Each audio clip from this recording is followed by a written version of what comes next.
Good morning, everybody. Welcome to Friday's Reading the Red. This not so warm day today and might look like it rains later. Let's see. Matthew 26 and verse 56. But all this has taken place so that the scriptures of the prophets will be fulfilled. Then in black, all the disciples left him and fled.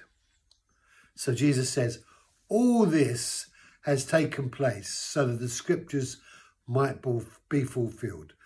And so this formulating the reality of what had been declared by God through the prophets, Jesus is saying, is what is happening right now.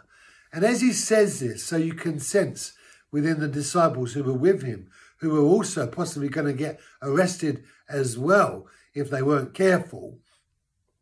All this has taken place and they're standing there with him and he's making these declarations as these people like a mob come with clubs to arrest him like a common criminal. And then it says, having Jesus said these words, then he says, and all the disciples fled. They left him. And now Jesus is here alone amongst his enemies with no one there to support him. No one there to be with him in the darkest moment of his life. He tried to escape from it. He looked for an alternative. But now the journey into Jerusalem to go to the cross is about to begin. And you feel this loneliness within Jesus as he is facing this trial alone. And why did the disciples desert him? Well, because of these words, the fulfillment of the prophets.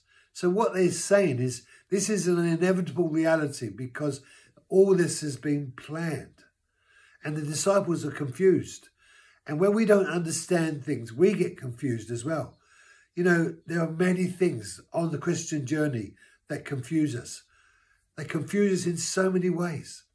And many challenges will question our thinking and our feelings about God and about the Christian journey and about the Bible and about so much and about Christians and about church. So many things will challenge us in regards to the journey that we're on as Christians.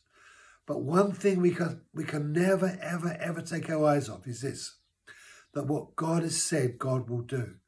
When God makes a promise, he holds fast to the end. He never gives up. And God has made so many promises. And here Jesus is fulfilling one of those promises, those prophecies about what will happen in regards to the salvation of humanity. Brothers and sisters, it doesn't matter what problem you're facing, what hurdle you got to get over, what valley you're in, what high mountain you're on. The truth is this, that never take your eyes off of God, who has made a promise, and he is faithful to the end. God keeps his promises. And we go through dark times, but God keeps his promises. Though I walk through the valley of the shadow of death, God is with me. And God keeps his promises. And as we learn to trust in his word and allow his word to strengthen us, we will be better equipped to face those difficult times. God has given to us his word and God has given to us his spirit.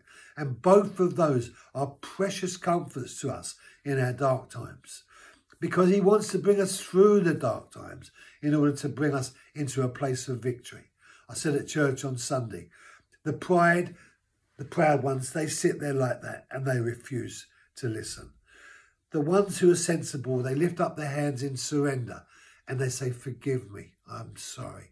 And then God wants to take us from a place of surrender to a place of victory where we win the battles of life. Have a great weekend. Be blessed.